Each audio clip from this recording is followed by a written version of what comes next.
Hello friends, welcome back to my channel. मैंने meiosis first step करवा दिया था। मियोसिस फर्स्ट को मैंने एक्सप्लेन कर दिया था। अगर आपको चाहिए मियोसिस फर्स्ट का वीडियो तो आप मेरे चैनल पे जाके देख सकते हैं। मैंने उसकी अलग से प्लेलिस्ट बनाई है सेल साइकिल चैप्टर में, उसमें आपको मिल जाएगा वो वीडियो। और तो मियोसिस सेकंड स्टार्ट करते हैं। उससे पहले प्लीज़ आप मेरे चैनल को सब्सक्राइब करेगा, बेल आइकन जरूर प्रेस करेगा। तो मियोसिस सेकंड स्टार्ट करते हैं। जैसे कि मैंने बताया था, मियोसिस सेकंड के बाद जो डॉटर सेल्स बनी रहती है वो इंटरकाइनेसिस में, मतलब इंटरफेज जो रहता है उसमें जाती है या नहीं भी जाती है।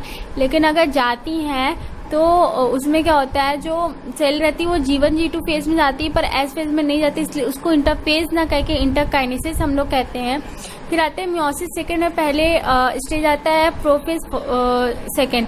प्रोफेज सेकंड में क्या होता है, क्रोमोसोम कंडेंस होने लगता है, न्यूक्लियस मेम्ब्रेन, न्यूक्लियोलस और जितने भी सेल ऑर्गेनेल्स है वो डिसअपियर हो जाते हैं। फिर मेटा से फेज सेकंड आता है। इसमें क्या होता है, मेटाफेज फर्स्ट में जैसे हम लोग को देखने मिला था डबल मेटाफेज प्लेट फॉर्मेशन होता है वहाँ पे, लेकिन यहाँ पे क्या होता है, सिंगल मेटाफेज प्लेट का फॉर्मेशन होता है each of the daughter cells, ठीक है, हर एक डॉटर सेल्स में।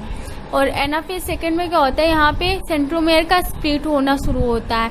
मतलब कुछ ऐसे ही स्ट्रक्चर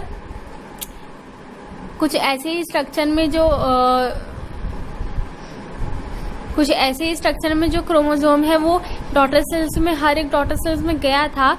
तो यहाँ पे जो मियोसिस फर्स्ट रहता है उसमें सेंट्रोमेयर से कोई स्प्लिट नहीं होता है, बल्कि जो होमोलोगस क्रोमोसोम इस तरह अटैच रहते हैं वो दोनों अलग होते हैं। लेकिन यहाँ पे क्या होता है, यहाँ पे जैसे माइटोसिस में हम लोग को देखने को मिलता है, यहाँ वहाँ पे सेंट्रोमेयर से स्प्लिट होता है। यहाँ पे क्या होता है, पहले तो होमोलोगस क्रोमोसोम अलग होते हैं, फिर इसके बाद जो सेंट्रोमेयर है वहाँ से, तब मियोसिस सेकंड में सेंट्रोमेयर से वहाँ जो आर्म है वो सेपरेट होते हैं। तो यहाँ से सेंट्रोमेयर से स्प्लिटिंग होती है। और एनाफेज सेकंड में फिर टेलोफेज आता है। टेलोफेज सेकंड है ये।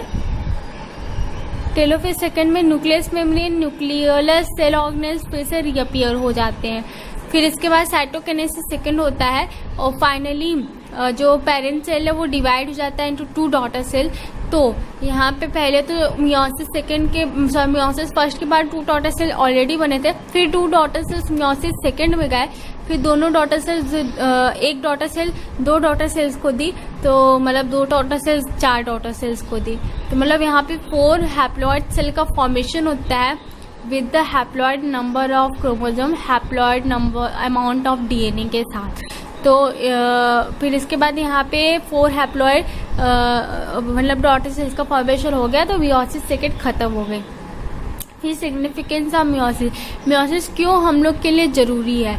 जैसे कि हमें पता है कि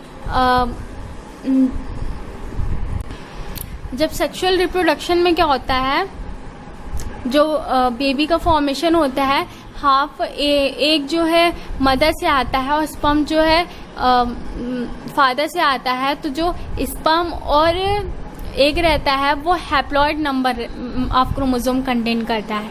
अगर डिप्लॉइड नंबर ऑफ क्रोमोसोम मतलब सेट में 2n वो भी कंटेन करता है, और 2n एक भी कंटेन करता है, 2n स्पर्म भी कंटेन करता है, तो जो उससे ऑर्गेनिज्म का फॉर्मेशन होगा वो तो ह्यूमन बीइंग नहीं होगा।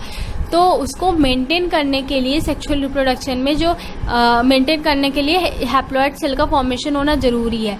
एन हैप्लॉइड सेल जो रहेगा वो एक के पास रहेगा, और एन हैप्लॉइड सेल जो रहेगा वो स्पर्म के पास रहेगा, सॉरी क्रोमोसोम जो रहेगा वो स्पर्म के पास रहेगा। तो यहाँ 2n का फॉर्मेशन होगा जो नॉर्मल होता है एज इन ह्यूमन बीइंग। तो यहाँ मेंटेनेंस होता है कि यहाँ पे मतलब उसकी वजह से कुछ गलत ना बन जाए और क्या। और यहाँ पे बाय क्रॉसिंग ओवर, यहाँ पे जो जेनेटिक वेरिएबिलिटी है वो इंक्रीज होती है क्रॉसिंग ओवर की वजह से in the population of organism, पूरे ऑर्गेनिज्म की पॉपुलेशन में, from one generation to next generation, एक जनरेशन से दूसरे जनरेशन तक यहाँ पे जेनेटिक वेरिएबिलिटी देखने को मिलती है। मियोसिस जो है वो लीड करता है to the formation of haploid cell and gamete essential for reproduction, जो मतलब रिप्रोडक्शन के लिए जरूरी है। गैमेट्स और सेल्स का फॉर्मेशन करता है हैप्लॉइड नंबर ऑफ मियोसिस की वजह से। फिर आते हैं माइटोसिस और मियोसिस में क्या डिफरेंस है, ये भी पूछ लेता है कभी कभी एग्जाम में। तो मैंने इसके मतलब इतने डिफरेंस बताया कि 5 मार्क्स का अगर आ जाए तो आप ये लिख दोगे तो आपको मिल जाएगा। तो इसमें क्या क्या देखते हैं, माइटोसिस जो रिस्पॉन्सिबल है नॉर्मल ग्रोथ और मेंटेनेंस ऑफ बॉडी, जैसे हमें पता है कभी चोट लग जाती है तो वहाँ पर रिप्लेसमेंट हो जाता है by the cell, help of mitosis. Meiosis में क्या होता है, केवल गैमेट फॉर्मेशन में हेल्प करता है, और ये सोमैटिक सेल और रिप्रोडक्टिव सेल दोनों में देखने को मिलता है माइटोसिस, लेकिन मियोसिस जो है केवल रिप्रोडक्टिव सेल में देखने को मिलता है। यहाँ पे सिंगल डिवीजन होता है, लेकिन यहाँ पे 2 डिवीजन रहता है, एक मियोसिस फर्स्ट, एक दूसरा मियोसिस सेकेंड। और यहाँ eight the end of division यहाँ एक डॉटर सेल्स का फॉर्मेशन होता है, और यहाँ पे 4 डॉटर सेल्स का फॉर्मेशन करता है at the end of division. और फिर daughter cells and parent cell both have same number of chromosome. जो डॉटर सेल्स बनी रहती है, जितना पेरेंट के पास नंबर ऑफ क्रोमोसोम रहता है उतना डॉटर के पास भी नंबर ऑफ क्रोमोसोम रहता है। लेकिन यहाँ जो मियोसिस में क्या होता है, जो नंबर ऑफ क्रोमोसोम डॉटर में होता है वो रिडक्शन वहाँ देखने को मिलता है। मतलब अगर फादर के पास पेरेंट्स के पास 2n है तो डॉटर के पास n नंबर ऑफ क्रोमोसोम रहेंगे। यहाँ क्रॉसिंग ओवर देखने को नहीं मिलेगा, यहाँ पे मियोसिस में क्रॉसिंग ओवर रहता है। और माइटोसिस में प्रोफेज जो है वो शॉर्टर रहता है then prophase first of meiosis.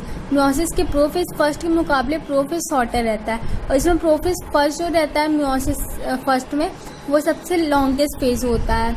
और पेयरिंग ऑफ होमोलोगस क्रोमोसोम यहाँ देखने को नहीं मिलता है। यहाँ पे होमोलोगस क्रोमोसोम का पेयरिंग रहता है जिसे हम लोग सिनेप्सिस कहते हैं। यहाँ ये जो माइटोसिस रहता है वो ग्रोथ रिपेयर और हीलिंग के लिए काम आता है, और जो मियोसिस रहता है सेक्सुअल रिप्रोडक्शन में काम आता है। और यहाँ पे एन इंटरफेस अकर होता है माइटोसिस से पहले, लेकिन यहाँ पे इंटरफेस होता है या नहीं भी होता है। अगर होता है तो वो मियोसिस से सेकेंड से पहले इंटरफेस होता है, और नहीं भी होता है। अगर होता है तो उसे हम लोग इंटरकाइनेसिस कहते हैं। इंटरकाइनेसिस में क्या होता है, जो सेल है वो G1 और G2 फेज में जाता है, लेकिन S फेज में नहीं जाता है। तो मैंने यहाँ पे एक्सप्लेनेशन कर दिया है meiosis, mitosis, meiosis first, meiosis second सब, और माइटोसिस मियोसिस के बीच में बेसिक डिफरेंस जो है मैंने वो भी बता दिया है। एक बार मियोसिस का जो पूरा प्रोसेस है उसे फिगर के फॉर्म में देख लेते हैं। जैसे कि बताया था मियोसिस फर्स्ट में होता है, पहले प्रोफेज फर्स्ट लॉन्गेस्ट फेज होता है, उसमें लैप्टोटीन में क्या होता है, लैप्टोटीन में बुटिक का फॉर्मेशन होता है, जाइगोटीन में बाइवैलेंट या सिनेप्टोनिमर कॉम्प्लेक्स का फॉर्मेशन होता है। फिर पैचेटीन में जो है क्रॉसिंग ओवर होता है, डिप्लोटीन में केस्मा का फॉर्मेशन होता है, डाइकाइनेसिस में टर्मिनाइजेशन होता है केस्मा का, और मेटाफेज में जो ये अलाइंड होता है, होमोलोगस क्रोमोसोम जो है वो अलाइंड होते हैं उस पे इक्वेटर पे, और यहाँ पे 2 मेटाफेज प्लेट का फॉर्मेशन होता है। फिर एनाप्लेज में जो है वो होमोलोगस क्रोमोसोम सेपरेट हो जाते हैं और दोनों सेंट्रोमेयर की तरफ जाने लगते हैं। फिर टेलोफेज के बाद जो सेल है वो डिवाइड हो जाता है 2 डॉटर सेल्स में। यहाँ पे नंबर ऑफ सेल्स के अकॉर्डिंग नंबर ऑफ क्रोमोसोम के अकॉर्डिंग ये हैप्लॉइड है, बट अमाउंट ऑफ डीएनए के हिसाब से ये हैप्लॉइड नहीं है। तो फिर से ये मियोसिस सेकेंड में जाता है, जिसमें प्रोफेज फर्स्ट आता है। प्रोफेज फर्स्ट में क्या होता है, जो क्रोमोसोम है वो कंडेंस होता है, और मेटाफेज में यहाँ पे अलाइंड होता है इक्वेटर पे, और यहाँ पे सिंगल मेटाफेज प्लेट का फॉर्मेशन होता है। एनाफेज सेकेंड में सेंट्रोमेयर से यहाँ पे स्प्लिटिंग होती है, और जो आर्म्स है वो मूव करने लगते हैं toward the centromere. Telophase second में सब रीअपियरेंस होने लगता है, जितने से ऑर्गेनेस, न्यूक्लियोलस, न्यूक्लियर मेम्ब्रेन है, सबका रीअपियरेंस होने लगता है, और फिर 2 डॉटर सेल्स में डिवाइड हो जाते हैं। फिर लास्ट में जो 4 डॉटर सेल्स रहते हैं, नंबर ऑफ क्रोमोसोम और अमाउंट ऑफ डीएनए के हिसाब से सारे डॉटर सेल्स हैप्लॉइड होते हैं। तो यहाँ पे 4 हैप्लॉइड सेल्स का फॉर्मेशन हो गया और मियोसिस कंप्लीट हो गया। तो ये मैंने मियोसिस को ख़त्म करा दिया है और सेल साइकिल पूरी तरह से ख़त्म हो गया है। अगर आपको मेरा वीडियो पसंद आता है, अच्छा लगता है, तो अपने दोस्तों के साथ शेयर करिएगा और मेरी वीडियो को लाइक करिएगा। Thanks for watching.